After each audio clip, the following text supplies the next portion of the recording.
Okay, good afternoon, everyone. Thank you for joining us. My name is Shamron Mako. I'm a political scientist and a visiting assistant professor with the Middle East Studies program here at the Watson. And I'm really excited to have Dr. Marwa Chalabi be with us today to talk about women in legislative committees in the Arab parliaments. It's actually really innovative research that's never been done before based on extensive field work, as she'll talk about. And just to introduce Marwa, she's a fellow for the Middle East and a fellow for the Middle East and director of Women's Rights in the Middle East program at Rice University in Texas. Her research is in the field of comparative politics and research methodology, with a concentration on Middle Eastern politics, gender politics, and democratization. Her ongoing research investigates the dynamics of female representation in the MENA region. She's the PI for the Governance and Elections in the Middle East project, and she has published extensively on the topic. Her research is supported by the Women's Rights in the Middle East Endowment, the Bonouk Institute, and the Issam Ferris Institute for Public Policy at the American University of Beirut, and the Carnegie Corporation of New York. Her book, The Evolving Role of Women After the Arab Uprisings, is co-edited with Valentin Moughadem, who's also here with us today, a sociologist who studies women and gender relations in the Middle East, with Palgrave Macmillan. Currently, she's working on a book manuscript investigating the impact of authoritarianism on shaping women's access to political power in the Arab world. So, Marwa, please.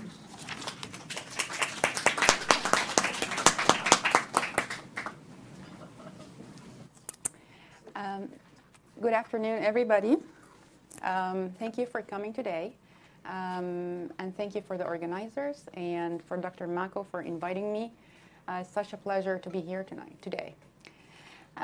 So I'd like to start my presentation by giving you a little bit of an overview about female representation in the Middle East, especially in the Arab world. And then I will move to talk in more detail about legislative committees and the role of women in these committees.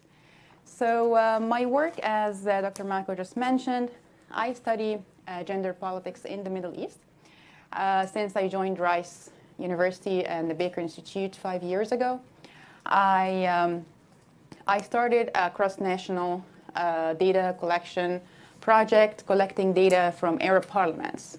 So I collect all kinds of data, legislative data, individual level data, district level data.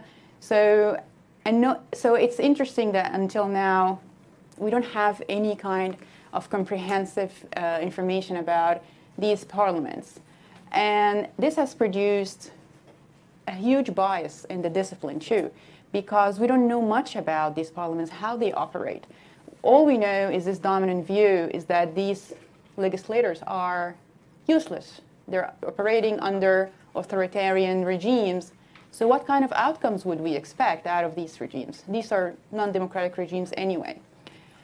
A more major bias that you would find in major political science journals, research published on China, on Vietnam, on Philippines, even on Russia, on the impact and dynamics of legislators, but never on the Middle East.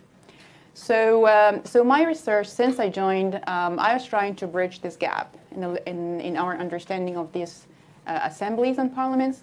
And I'm specifically interested to understand the role of women in these assemblies.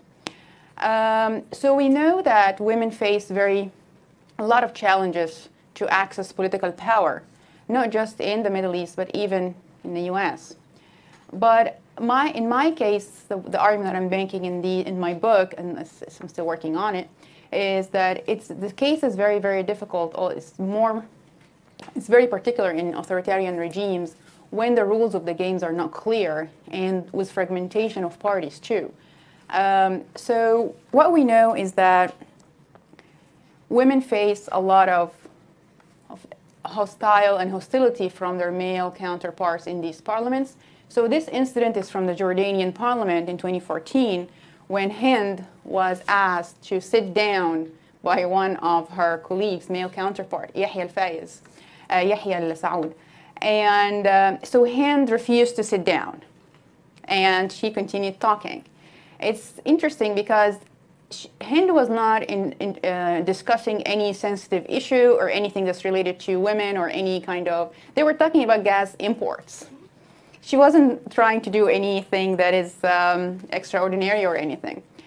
Interestingly, Hind was not re-elected in 2017 in Jordan. They made sure that she doesn't get back to the parliament. And I heard from my MP, some of my contacts in Jordan, that actually the district where she was running from, they raided the boxes at night. So they make sure that the votes are not counted.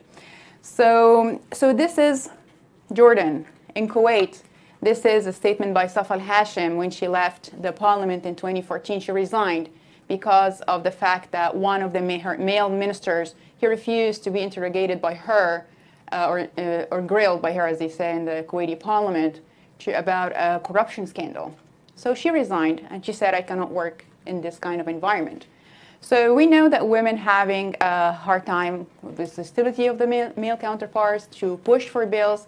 And a third incident that I had to experience firsthand was in Morocco. I was in Morocco last October for a conference. And the conference was a great conference. I was on the scientific committee to organize it, and Dr. Mugarem too. And it was an amazing event, and I learned a lot, and presentations were great, until this NDI, again, it's too good to be true. And this NDI guy came to present about the work that they do to promote female representation in Morocco.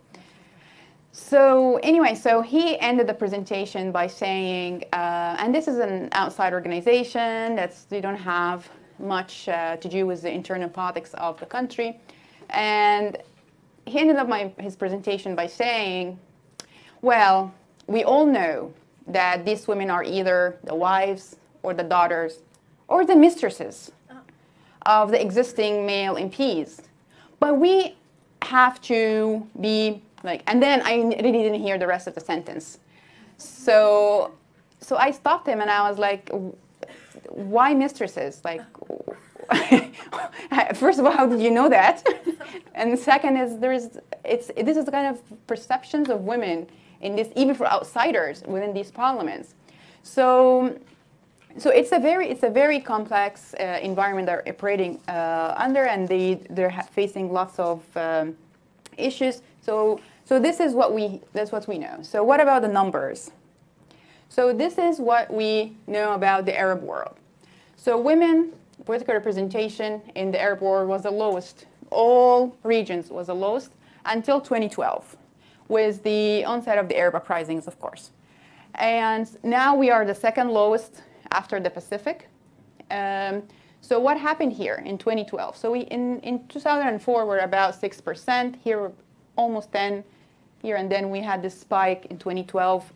This is, of course, after the introduction of the parity clause in the Tunisian constitution, and Algeria in 2012, when they introduced the mandatory quota, party quota, and also the provision quotas that were introduced in 2015 by President Sisi to include 15% women in the Egyptian parliament.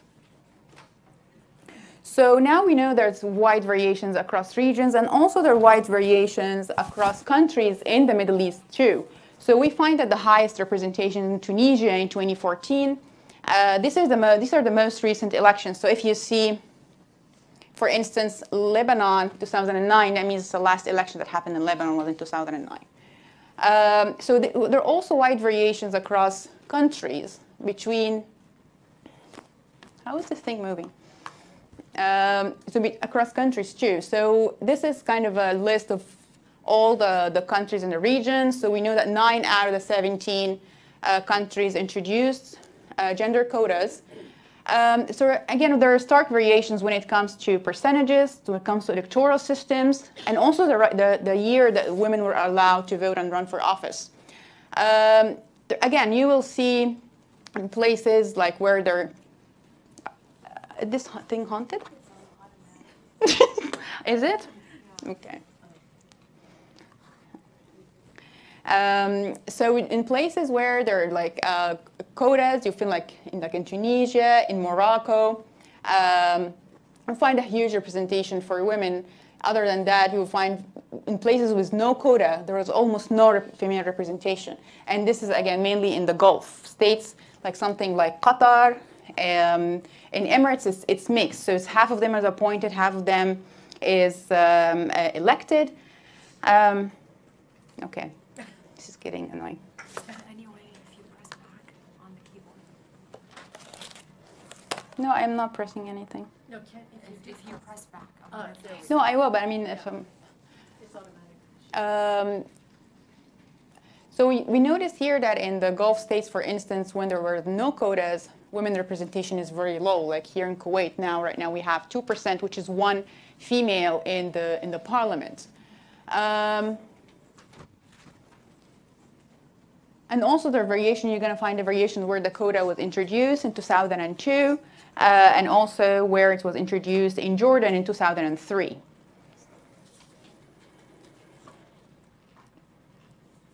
So what did previous research tell us? Why women are underrepresented in Arab parliaments? Why?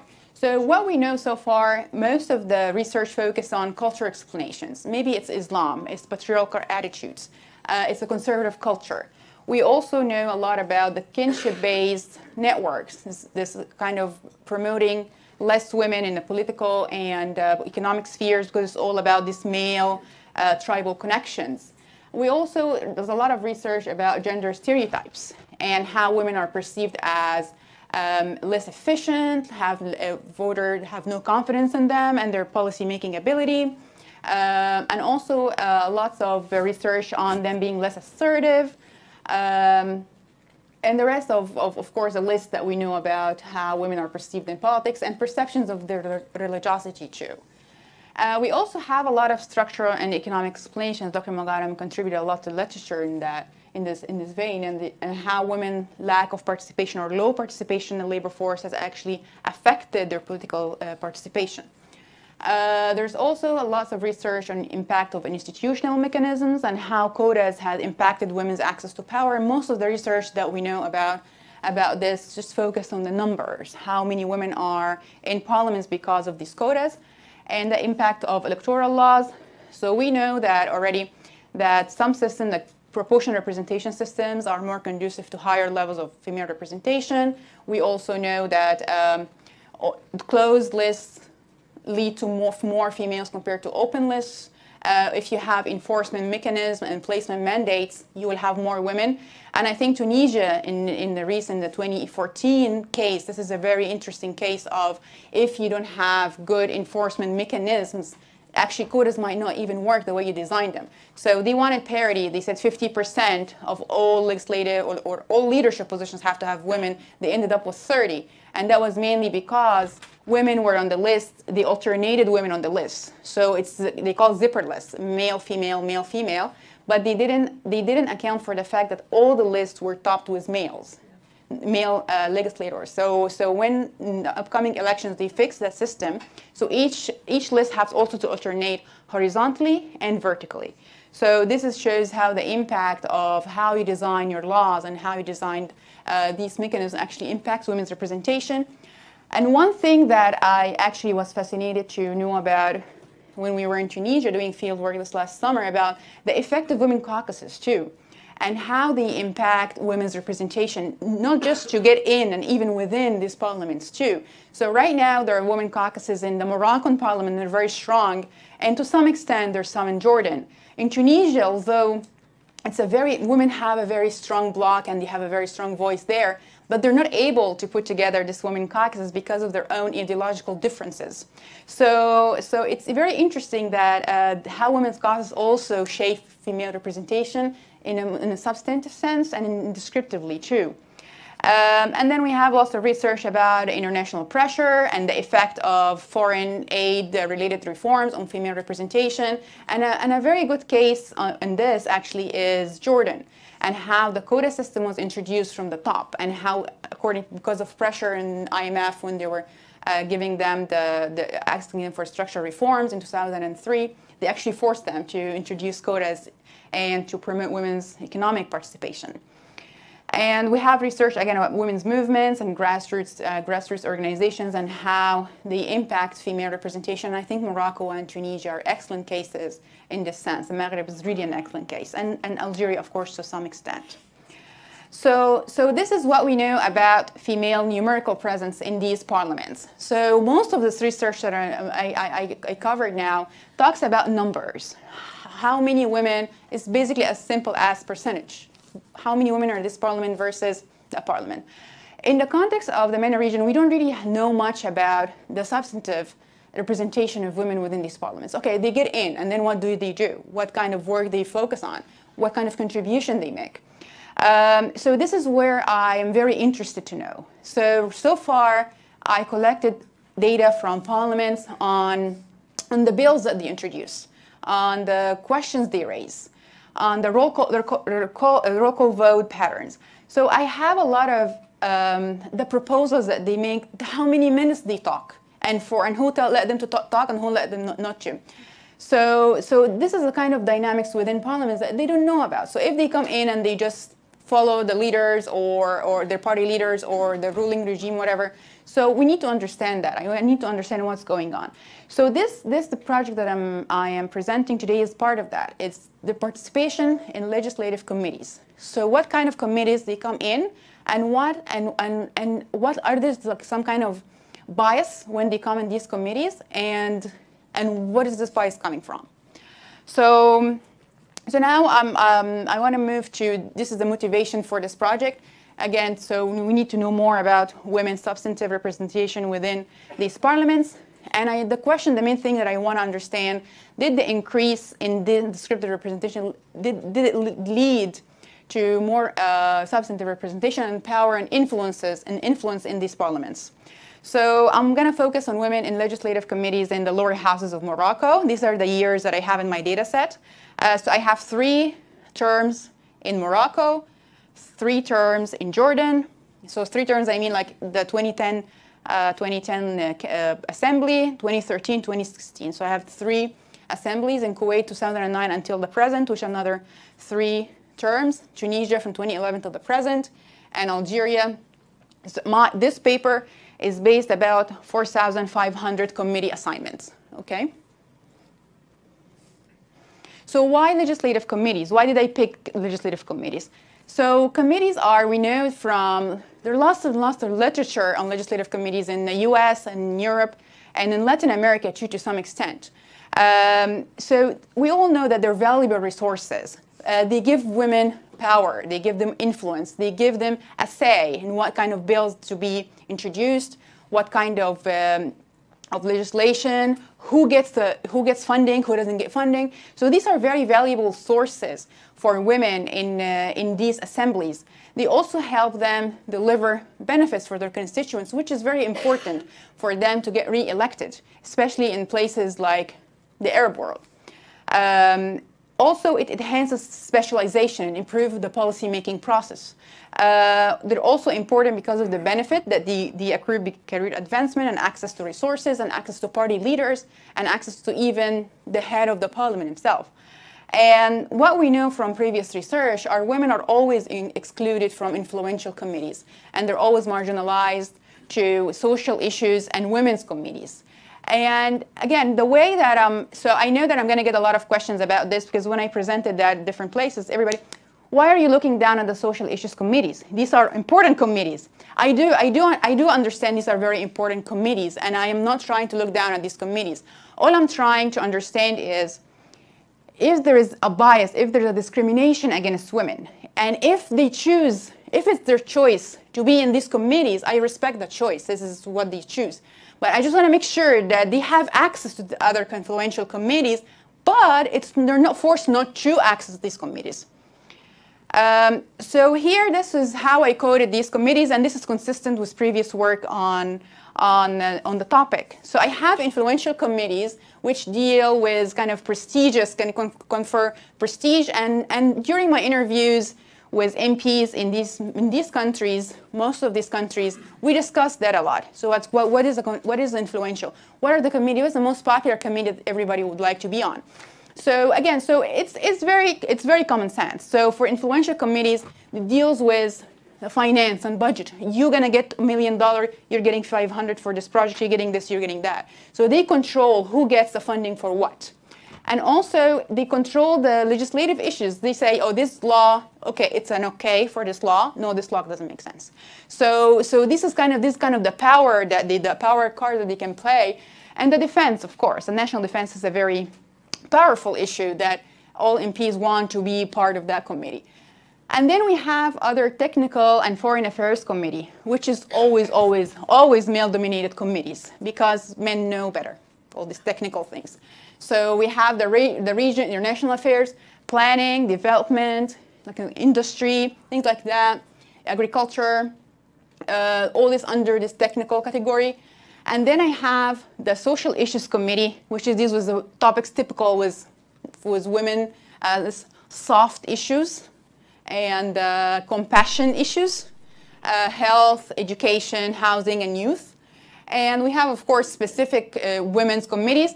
But in most of my cases, these two categories are one. They don't have separate women's committees except for 2 countries in the analysis. So these two are combined. So theoretical background. I just want to give a little bit of a theory. I don't want to talk too much about the theory of this. I think the data is very rich and you will enjoy seeing it.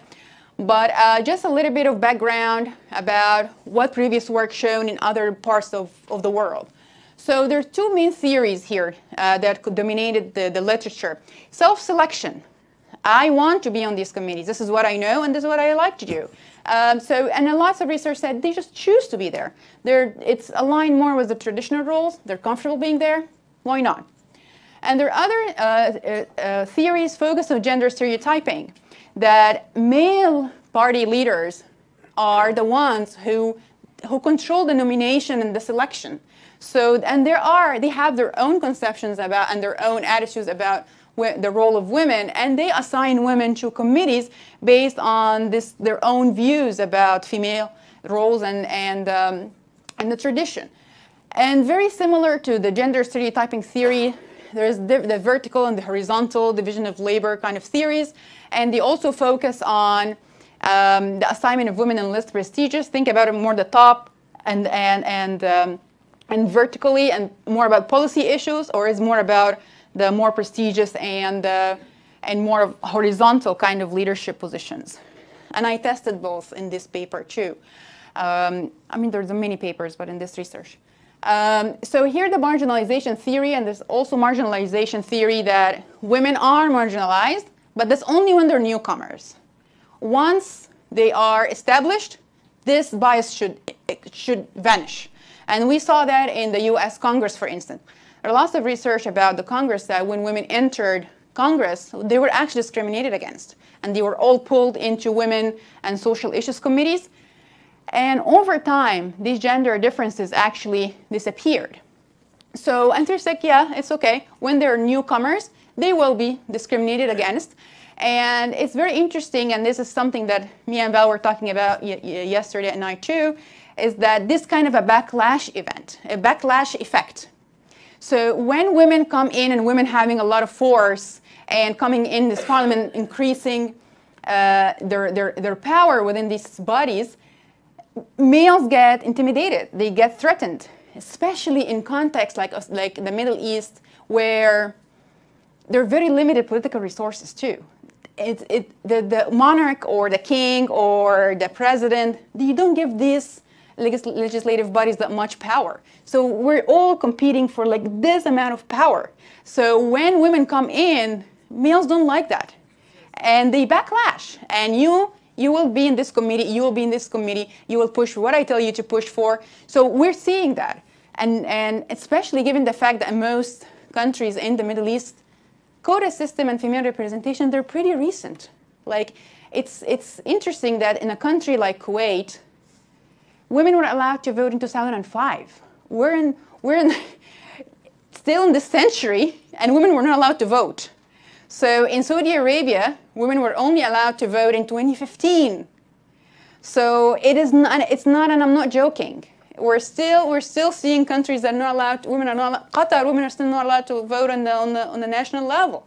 So until now, so this is why this is pretty recent phenomenon, women being a strong part of these legislative bodies. This is a recent phenomenon.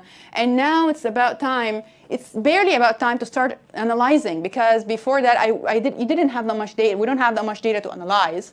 Now we barely have some when women started to enter politics.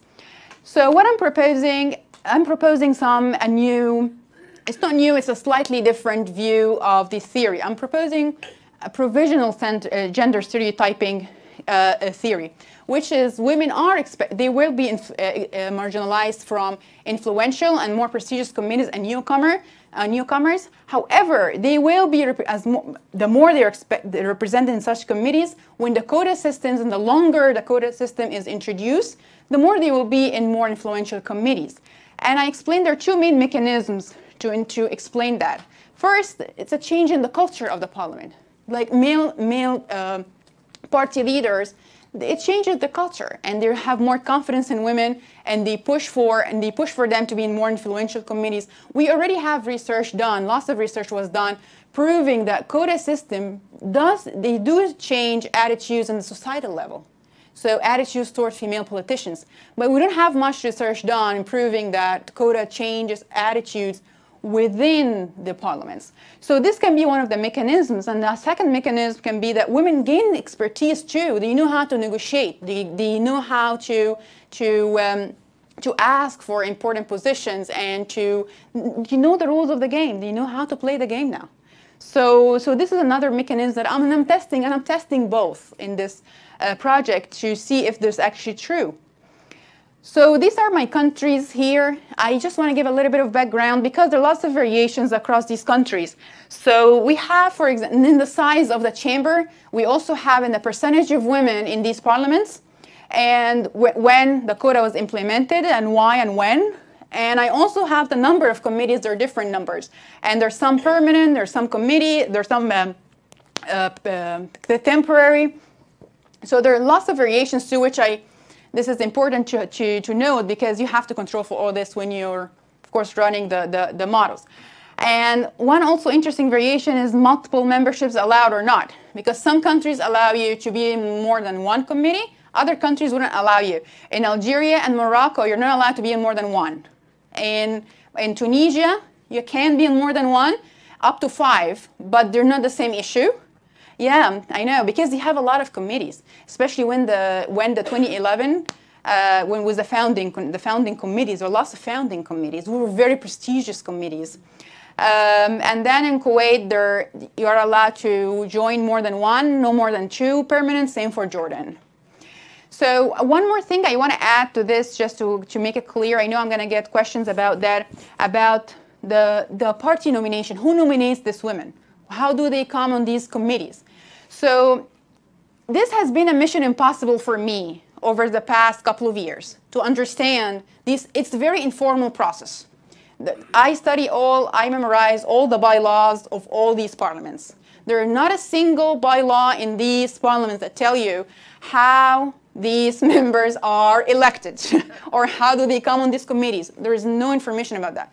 All they say is that, well, Marwa, Shamiran, you tell your party leader what you want, and he will decide who will get then. He will get there. So you just say your preference. I would like to be in social issues committee, or like I want to be on the defense committee. Okay, you're on the social issues, and then okay, I'm on the social issues. So there is no kind of clear process of how women get to these committees. It's all about what the party leaders decide. It's all decisions to the party leader, and it's proportional representation. So if PJD has 30% of the seats, he has 30% of the committee. So it's on all of them work like that. So it's all about what party leaders want. In the case of Jordan and Kuwait, it's a floor voting. So you tell your party leader what you want, or the bloc leader in the case of Jordan, and he would go to the president of the parliament and give him, and he said, that's what I have. And then the floor would vote. But again, the floor in Jordan is 85% males, and in Kuwait they're 98% males. So again, the process is almost the same. So this is what we have right now for Algeria. This is how the committees, so we have 3 rounds per term, so they rotate. So every year, about every 14 months, they rotate, and these are the averages of the rotations. So I put on the side of each slide what is the actual number of them in parliament. In 2012, they were 31.6% females in these parliaments. And this is the influential committees. We have about 23%. I have 25% in technical and a huge concentration in the social issues committee. Same for here, this is Morocco. This is 2007, 2012, 2016. And this is the percentages of women in these years. So it's very rough here because you're just seeing numbers on committees. You're not controlling for anything here. You're just seeing, you're not controlling for if you're an Islamist or if you're part of a plurality party or if you are a female or if you are the percentage of the actual numbers. So you're not controlling for anything. This is just raw numbers just to see what's going on. So you will see for instance in 2007, only 7% of women were in the power committees or in influential committees. 16% were actually in social issues. In 2016, about 32% of them were in social issues. And women's issues is embedded here. And the increase here, you're seeing a kind of an increase, slow increase in influential in Morocco. Same for the technical, you see the increase. But again, their numbers are increasing too. So you have to account for the increase in their representation as well. For Tunisia, so this is what we have for Tunisia. So our percentage was 26.3 in 2011 and in 31% in 2014. So here you see like how they are overrepresented actually in influential committees, and almost like even more represented in technical and less representation in social issues. But once Women's Issues Committee was introduced in 2014, women were pushed into these committees. And this is a very smart trick that we saw in most of developing democracies, that if there is a Women's Issues Committees, party leaders make sure to fill them up with women first. And then they would distribute the rest out here. And we saw this as like a very interesting pattern, and when I ran the data, it's actually very clear that if there's a women's issues, they make sure that it's filled with women first. Like look here in Jordan, this is 100% women for them in 2016. And again, so the pattern here in Jordan is very uneven too. In 2010 is a light blue, is a 2010, and I'm sorry that the colors are a little bit similar. I should have them more distinct. 2013 and 2016. So these are their distribution. And again, it's a little bit haphazard too, in this, especially in the Jordanian case. Noting that the quota was introduced in 2003, and this is Kuwait. Again, it's a very huge concentration here in the Women's Issues Committees, and of course in the Social Issues Committee. Okay. So you find like there's very interesting variations even across these countries, just descriptively, just looking at these numbers. Okay, I'll get some water until you continue looking. And I'm very happy to answer any questions about any of this data. But also one thing I have to mention is that we need also to account for the fact that in Jordan and Kuwait, women are allowed to join multiple committees. So they can be on 2. So that's why I'm saying this is very rough, because you have to control for all the things when you actually make your conclusions. And this is the female leadership. So I also have leadership data. So I know who are the president of the committee and who's the vice president, who's the reporter, who's the decider. I have all these data. So this is what I have now for Tunisia. And again, we know that Tunisia was about 30% representation. So we see here in Tunisia, the highest numbers of leadership in committees.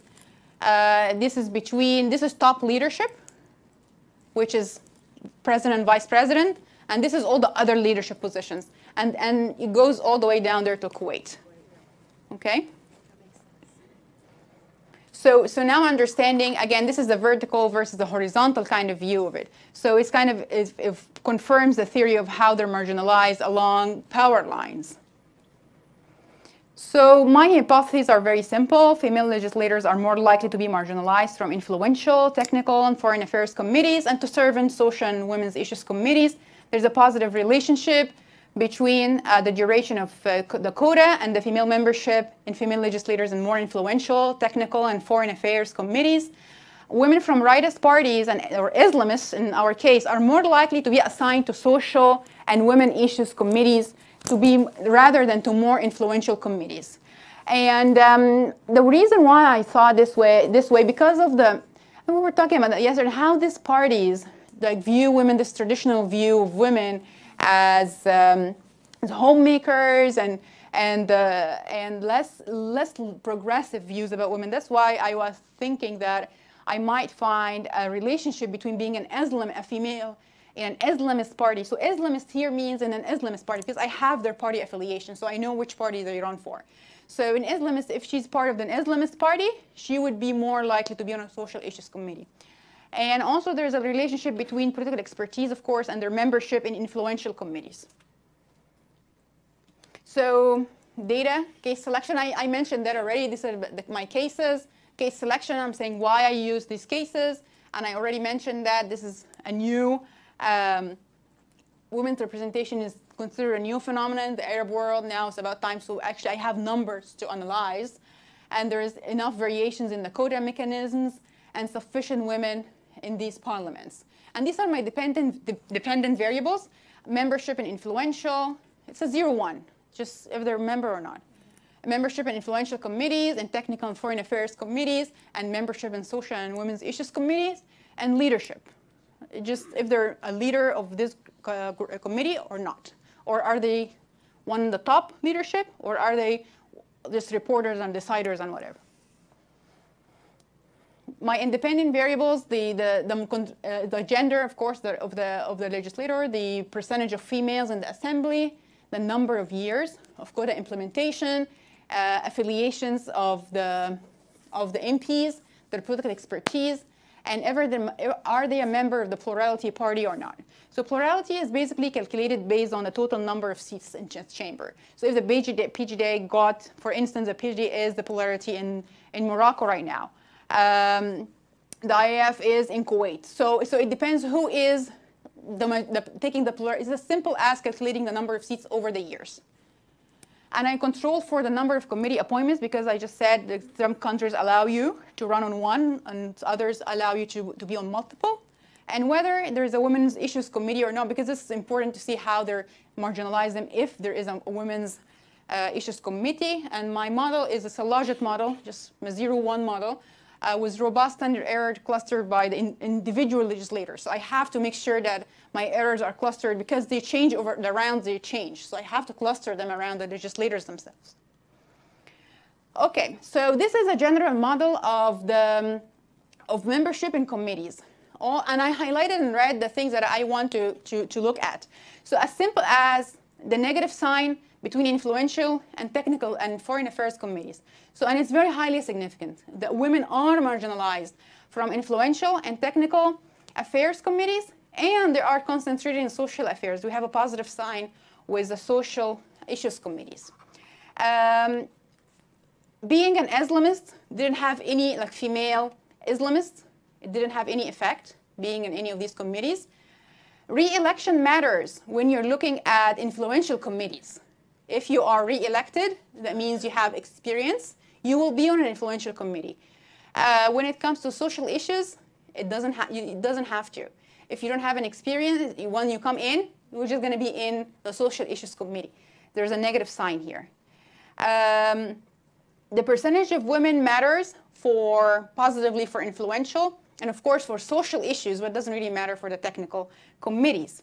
The years of quota implementation is positive and it's significant for the technical, less for the social issues, and I'm going to talk in more depth about that.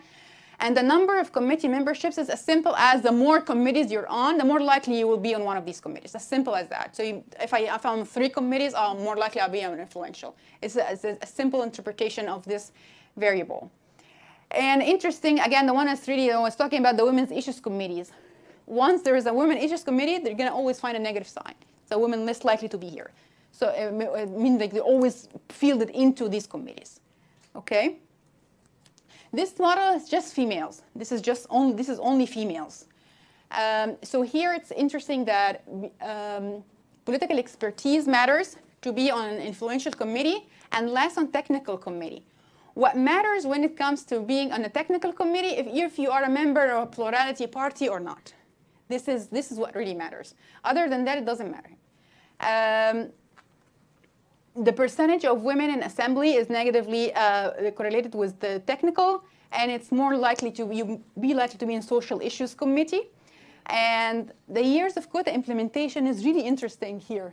It's positive all the way, and it's very highly significant, and negative for this one. So the more you are, the longer the quota duration, the more likely you'll be on these 2 committees, and less likely you'll be in social issues committee.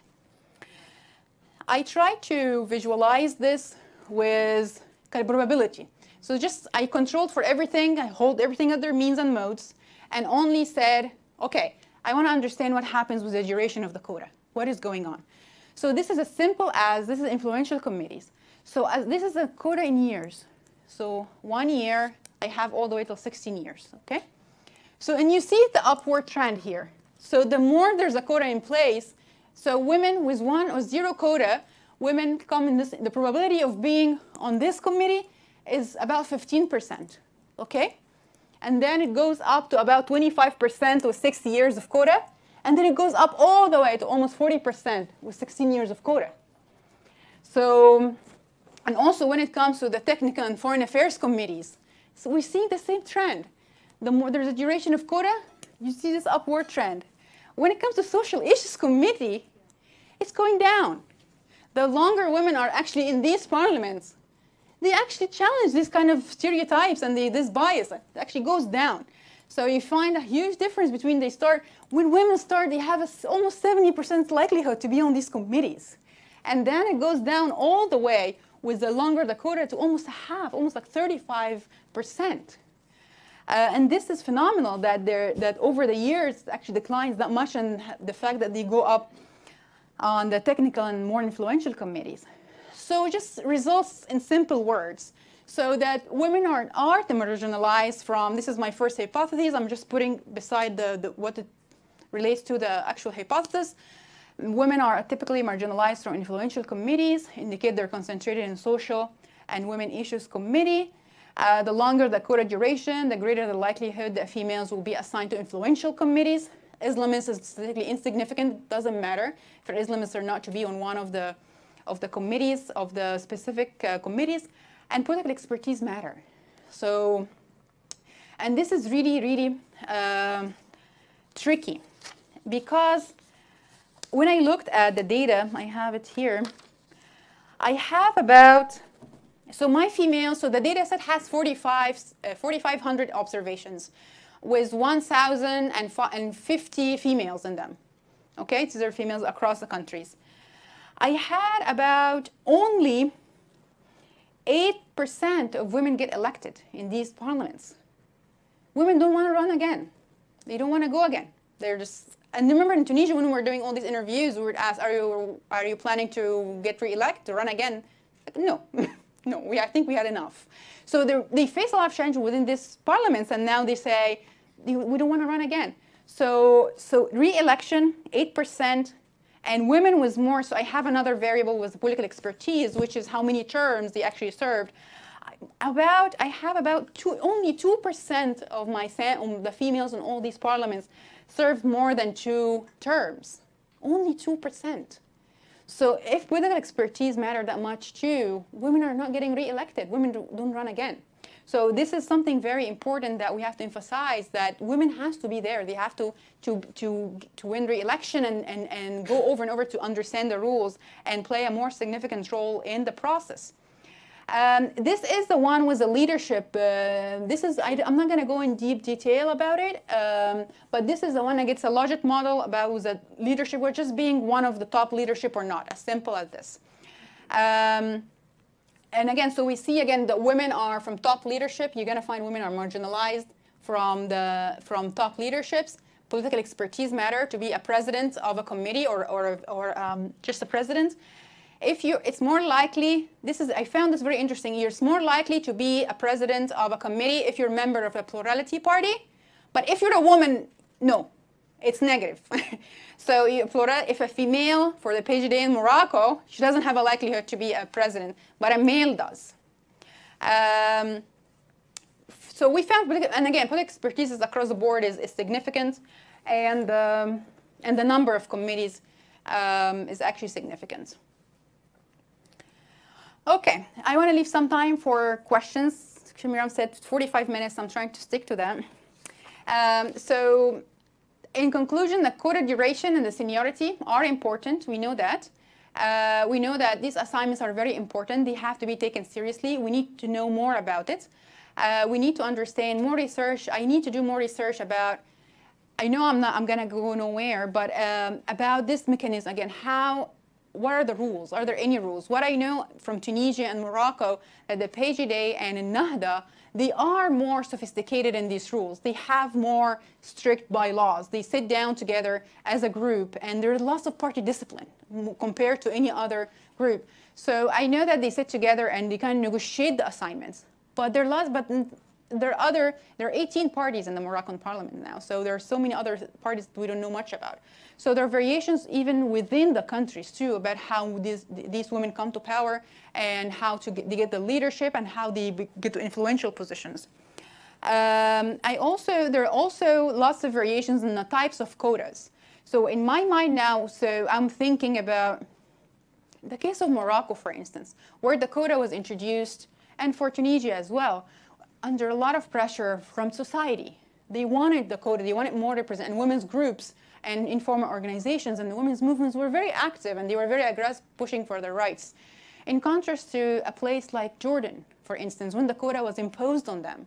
And until now, the quota is really notorious in Jordan. When you talk to any male MP and they were like, these quota women, as if like they're not part of the parliament. This quota, like they're everybody and they're the quota women, which are something different.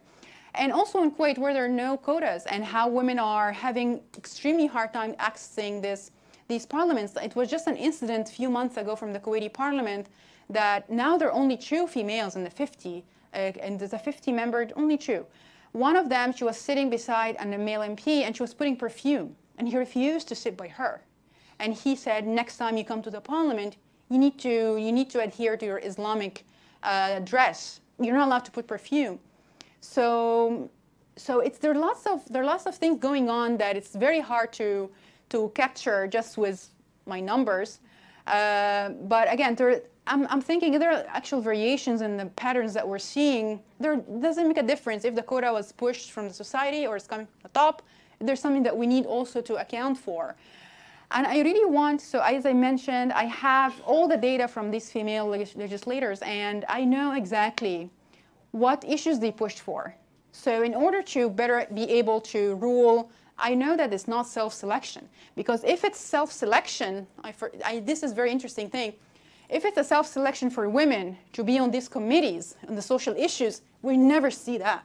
We will never see this. If it's a self-selection, this is going to be a flat line. Why would their preferences change over time? If it's a preference thing, this should be flat. We shouldn't see that. So I know it's not self-selection. It's obvious. It's an obvious discrimination. But and also, it's going to be interesting to test that because I do have all the bills and the questions and all the motions. I have all the things that they were pushing for during their term in Parliament, and I can easily compare to their issues to the actual committee assignments that they got in order to see if this is actually a matter of preference or not. So this is something that I plan to do, is just to compare across issues and bills and questions too. And thank you very much. And your questions and feedback are very welcome. Yeah. Hi, thank you so much.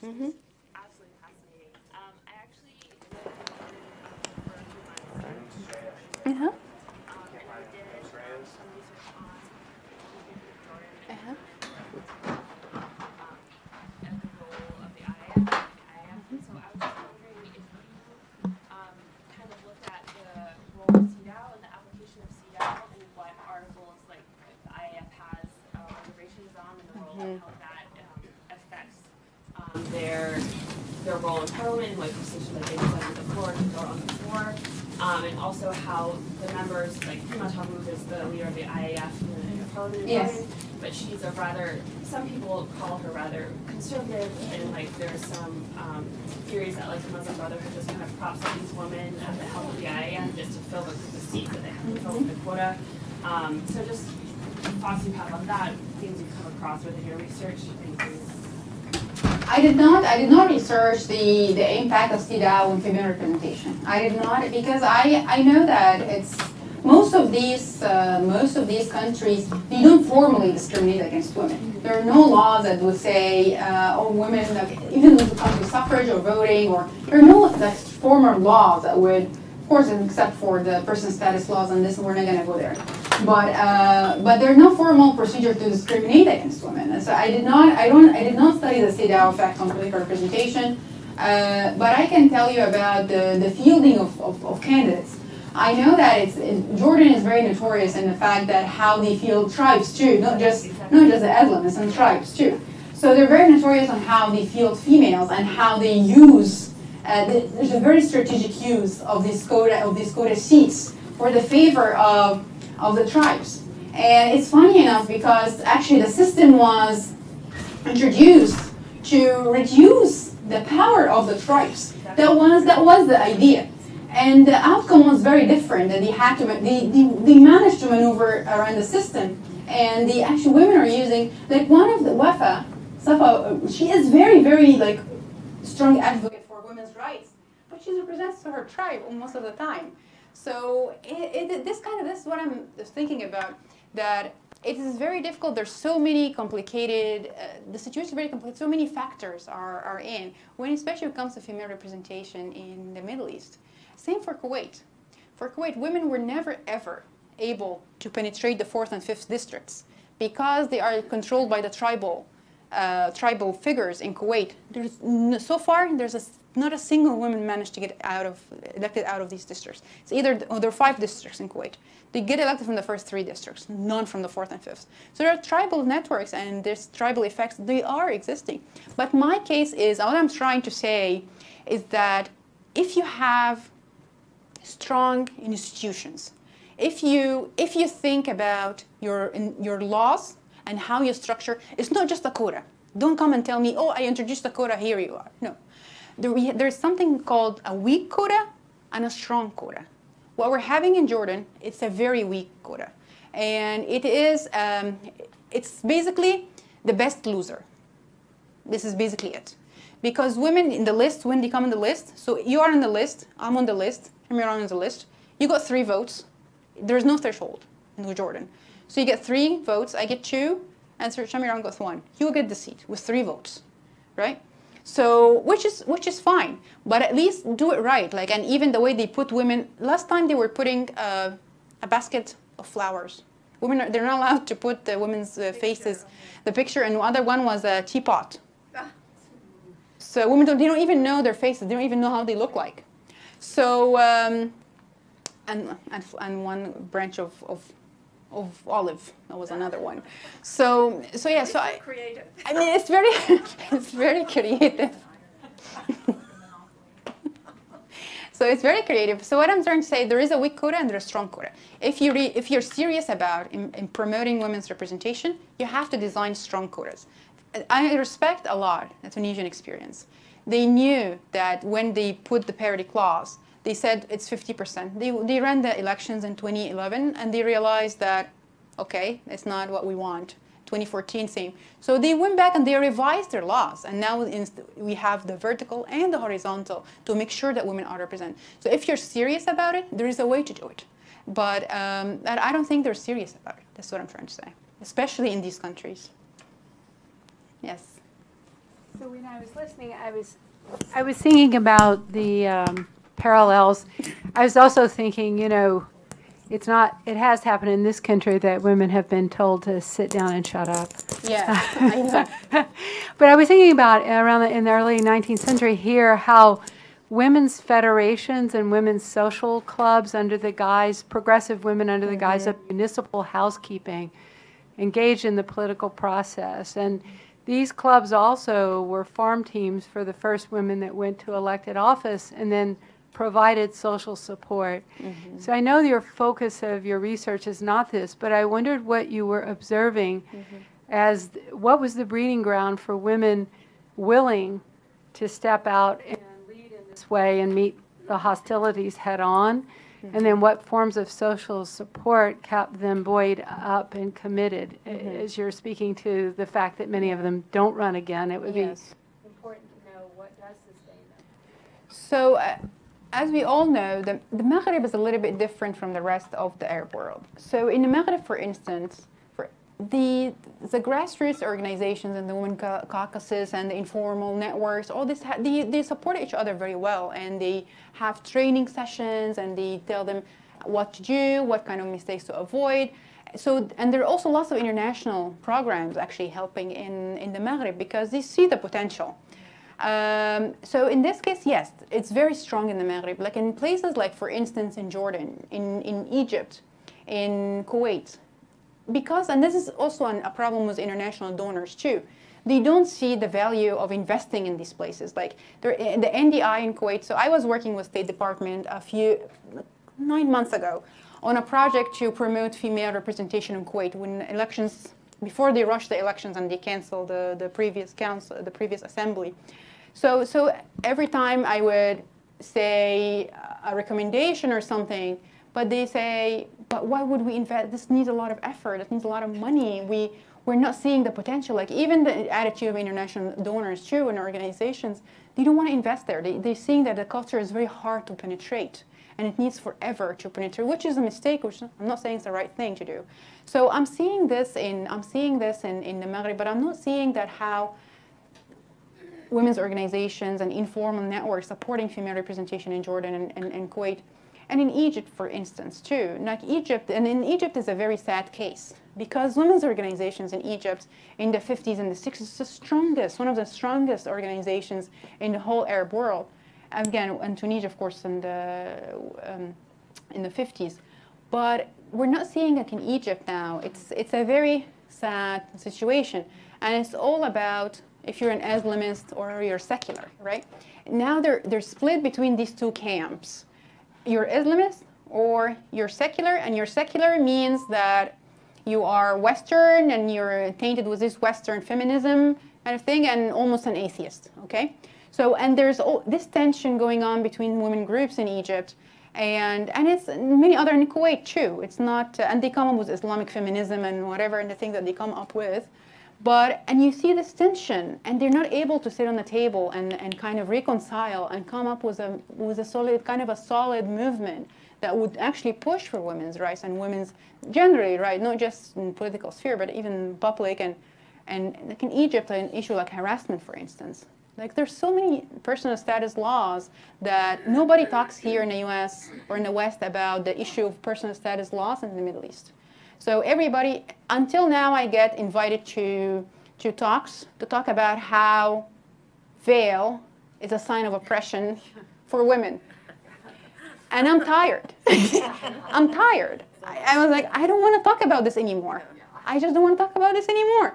And it's interesting, I just got an invitation from Oxford University a few months ago to talk about veil as a sign of oppression.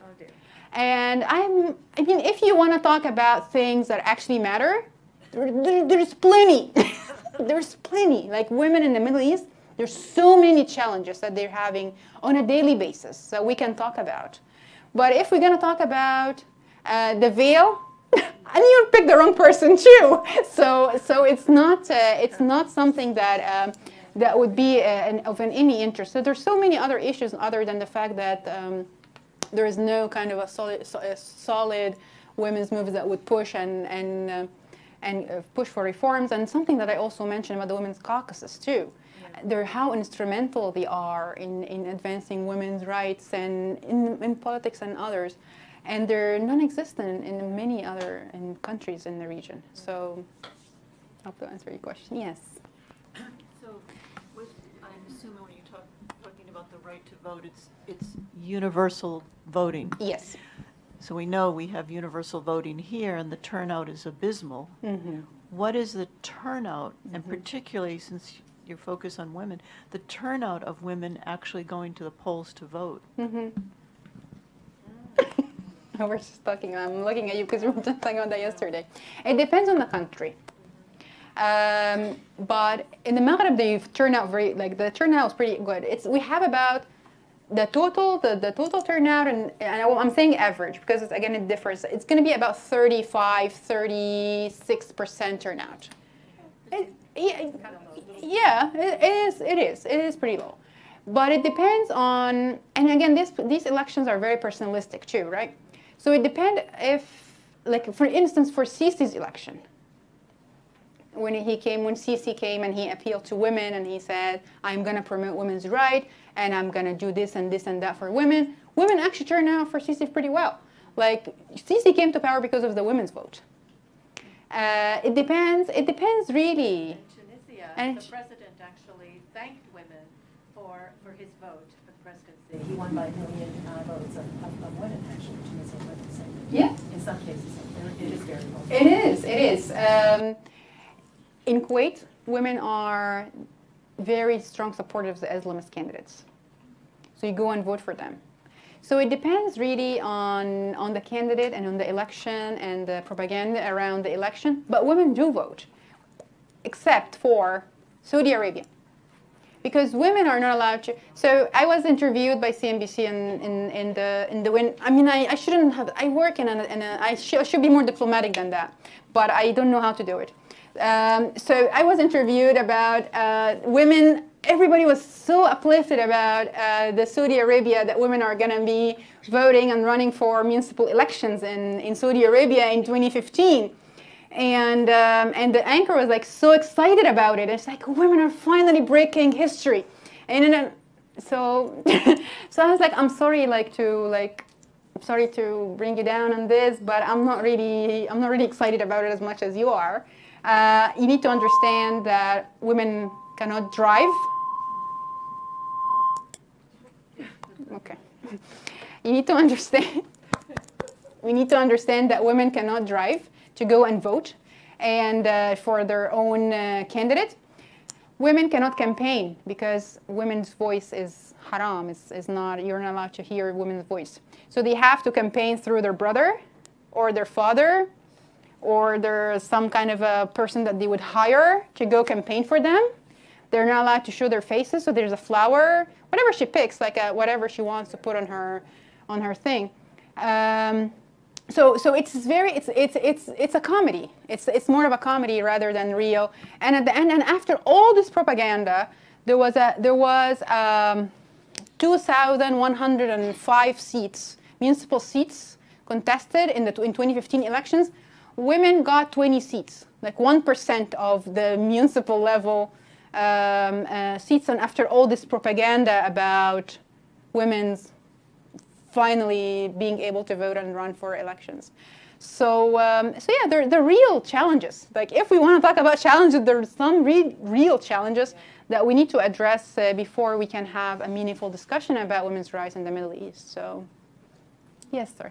Thank you so much, Professor Chalabi, for your talk and for your work. I wanted to go back to a statement that you opened with, and it was this very offensive statement that the women MPs in certain countries are mistresses. And, Yes. And that's clearly offensive. But also this notion that the mothers and sisters are also, from what I take it, it's presumed that they're sort of proxies or puppets, I guess. But I just wanted to get a sense from your experience. Could you speak to that sort of, it seems to be a pretty widespread allegation. I've heard it many, many times. Sure. And it seems just problematic on so many levels without taking away the possibility that people are used regardless of gender. And also the implication that only some parties engage in the tactic of using women, as opposed to it being a more predominant universal gender power patriarchal sort of device. No, I think it's an excellent question. This is a really excellent question because this view of women as token kind of figures for these parties, and so it's relative. It's true. I have to say it's not true. It's true to some extent. If you look at the Lebanese parliament, for instance, the four female MPs in the Lebanese parliament now, there are the wife, the widower, the daughter. There are people, 3 of them, they were assassinated in some political rift between the opponents, and they're in order, because there was no elections in Lebanon since 2009. So they got the wife or the daughter or the sister to fill in their places in these parliaments. In Morocco, that's true as well, because the list, they have to fill in the lists. The quota lists are separate. Okay, they're by party, but they're they're national lists and party lists. These are national lists. You need, and there are 30 seats. Before 2011, when it started 2002, there were 30 seats. 2011, they became 60 seats.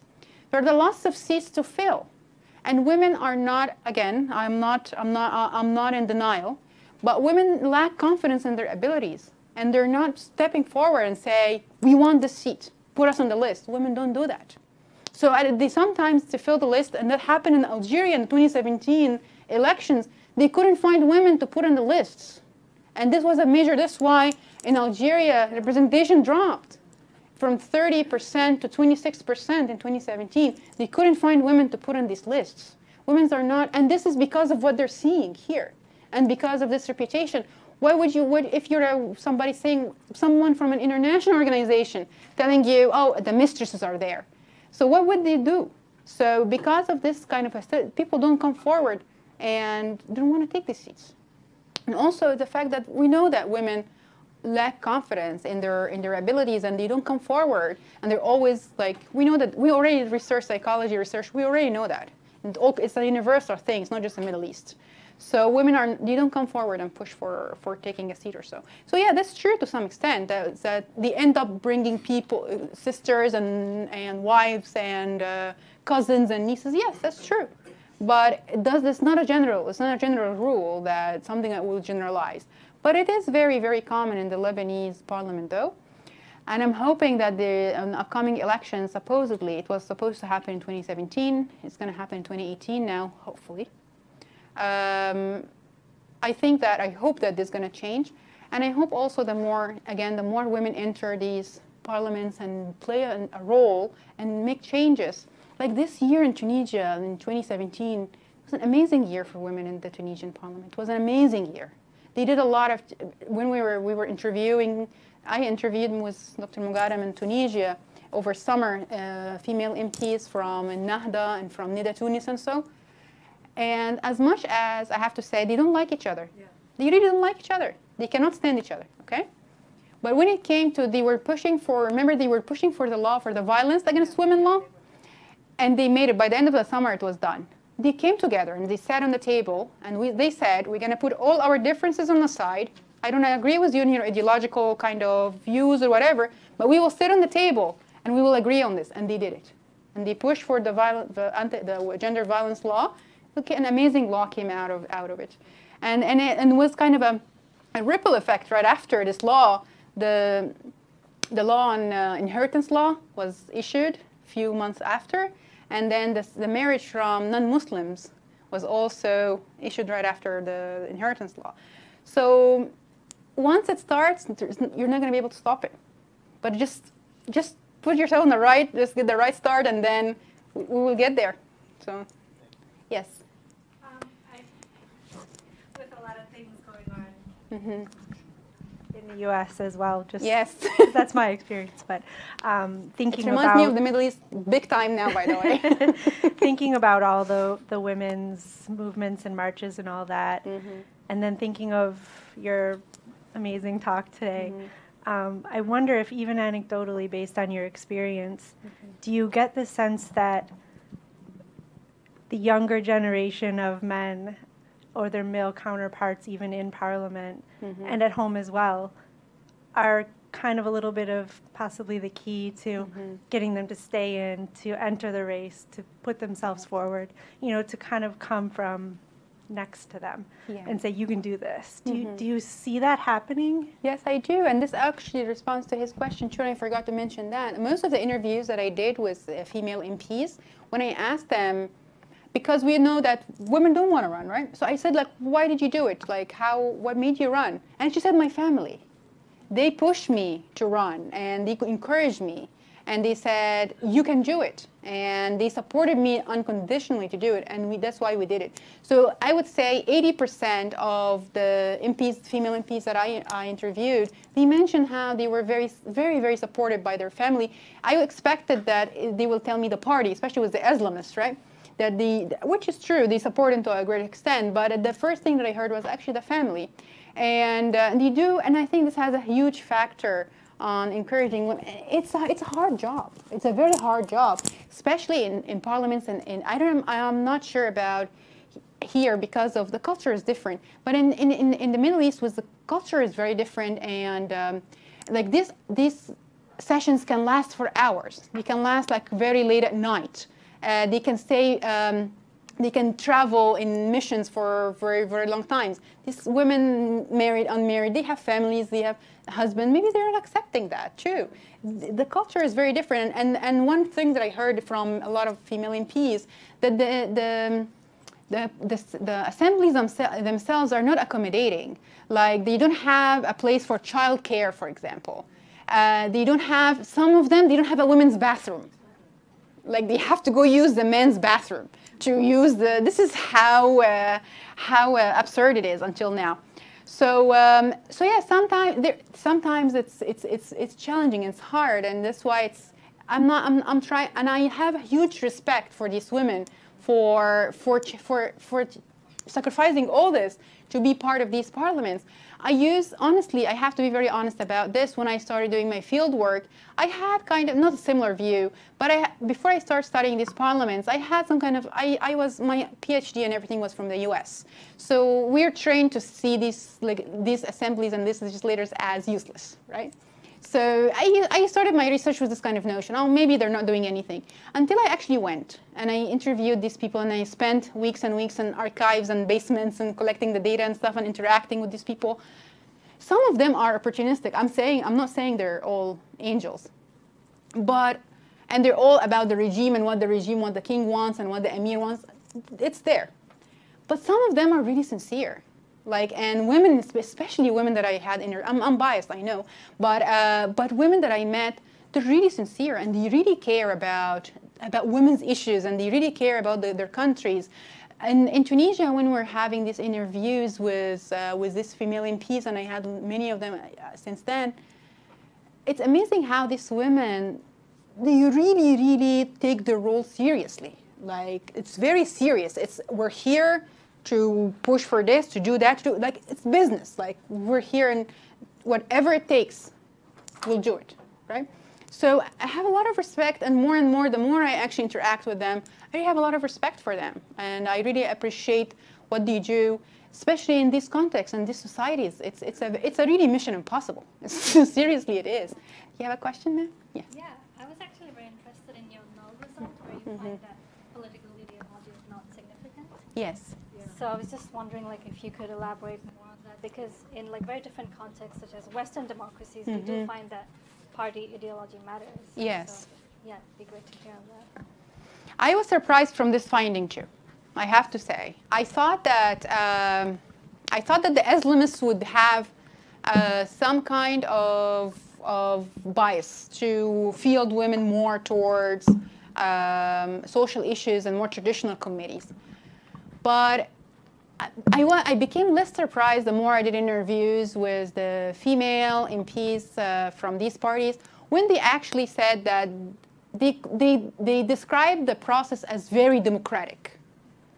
And the Islamist parties in particular. I interviewed people from PJD, and I introduced from Morocco and from Tunisia, the two dominating parties. And they described the process as being very democratic, actually. And they said, we get what we wanted. It is not something that, it's very strict, and there's very strict party discipline. And you have to put in mind that Islamist parties in the Middle East are the most organized parties in all the parties. They have been there for a while. They know the rules of the game. They operated under a lot of oppression. And they were repressed. They were in prison. Morsi, when he came to power, he just came out of prison. So they know the rules very well. They know how to play it. And they have all these grassroots organizations and charity organizations, so they know their constituents, they know everything about them. So this is why I'm thinking that maybe they're different, maybe different than what we expected. But I need, yeah, of course, I was surprised too about that. But to your surprise, and something that I thought, that research in Latin America showed that leftist parties are more likely, right? It's the opposite. Like, yeah, leftist parties are more likely to field women on social issues committees. My question, actually. Yes. Not the case in the Middle East? No, not. No, this is what surprised me, actually. So is it? So discrimination, cross-cutting discrimination. So I was telling Val that she was asking me why Islamist parties are not putting more women on social issues committees and why they're not marginalizing them. So I was telling her that based on my research, most of these women describe the process as very democratic within these Islamist parties in Tunisia and Morocco, and they're saying that it's very formal process, and we get what we want. So if I say I want to be in this budget committee, they will put me on the budget committee. So this is what they were telling me in the interviews, and this is what the data is saying so far. But in Latin America, some research done actually showed that leftist parties put women on social issues committees, and I was surprised from that too. So it doesn't seem like it's more of an ideology thing. It's more of a power thing. It's more of a cross-cutting kind of behavior across parties. So yes, Shamira. So how do you account for the variation in Islamist parties? Those that have moderated, like in Tunisia and Morocco, versus the ones that are much more that have moderated less, like Yes. Kuwait, Yes. Jordan, Egypt. Yes. We see the variation, right? Yes. I mean, and that is not the same as the Muslim Brotherhood. Perfect. You asked the perfect question. So part of the project that I was part of, the Carnegie project, I ran expert surveys. Okay. So I ran waves of. I have about 300 experts that answered my survey about placing political parties in the region. This is a project that I'll be working on in Sweden over summer. This is the one I was saying you, Val, about. With political parties. So I asked my experts to place them on a scale from 1 to 10 when it comes to policies, left to right. So this is exactly the next step that I'm doing here. I'm not going to lump ideology as Islamist leftists. It's not that. I'm going to use this survey that I ran with experts to put a scale to capture exactly the variations within this scale when it comes to party ideology and how it differs across assignments. Sure. Yeah, I think that would be really great. I think just before I left, I asked RIs to include that measure in the data because we just received the expert survey data. So we will include it in the next version of this. So a great question, as usual. Yes, sir. Thank you for a very, You're welcome. I think it's a very important research agenda, applicable to a lot of contexts. Yes. I'm thinking of my own country, Pakistan, which is very similar. Culture, yeah. We also had a quota since 2008 in Parliament, a women's quota. So almost more than a decade later, you see women on the reserve seats coming in Parliament, in the provincial assemblies.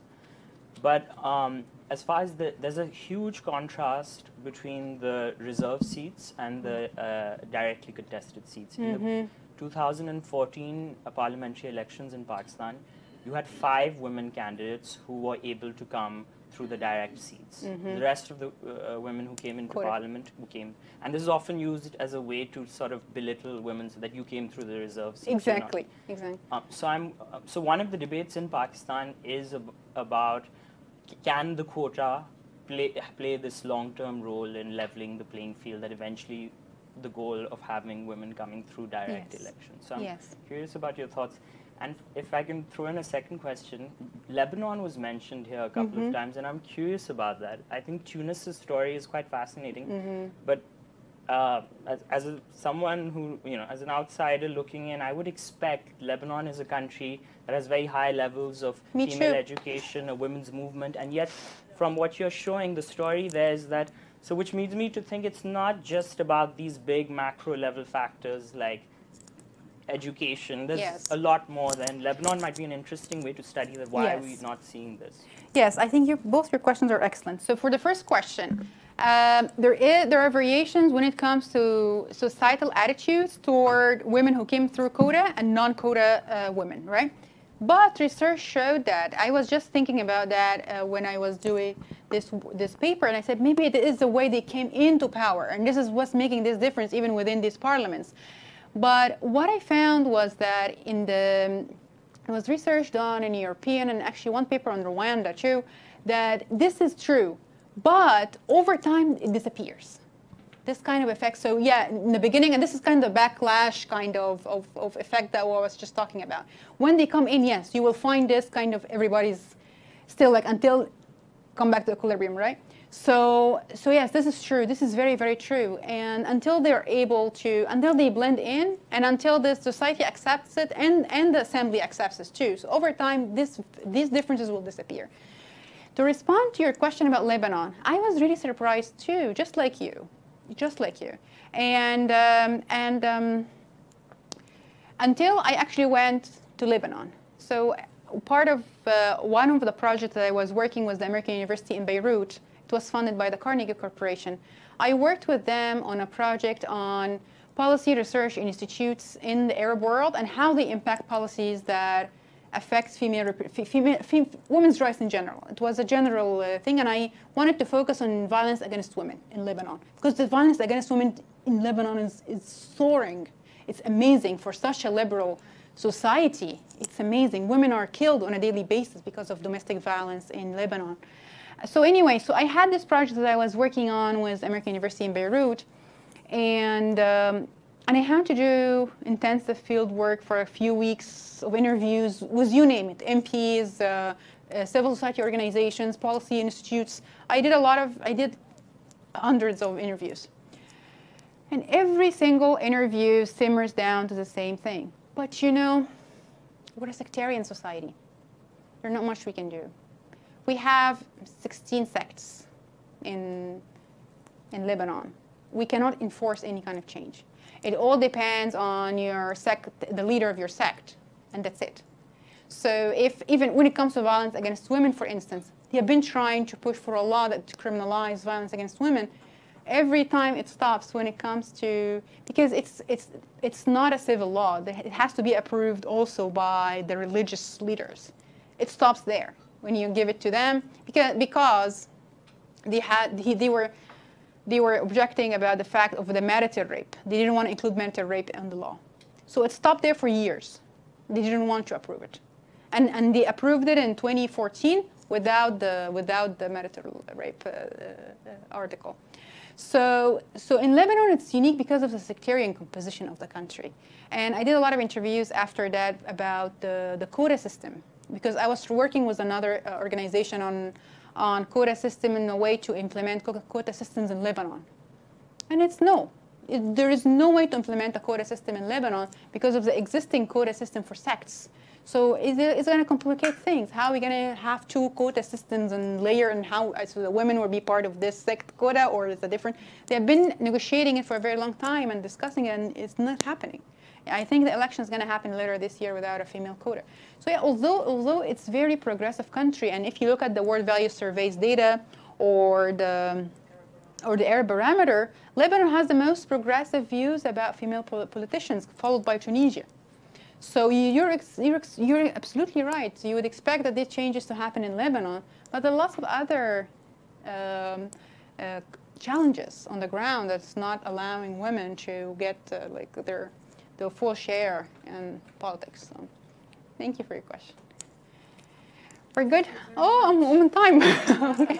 Thank you very much for coming. I really appreciate it. Thank you.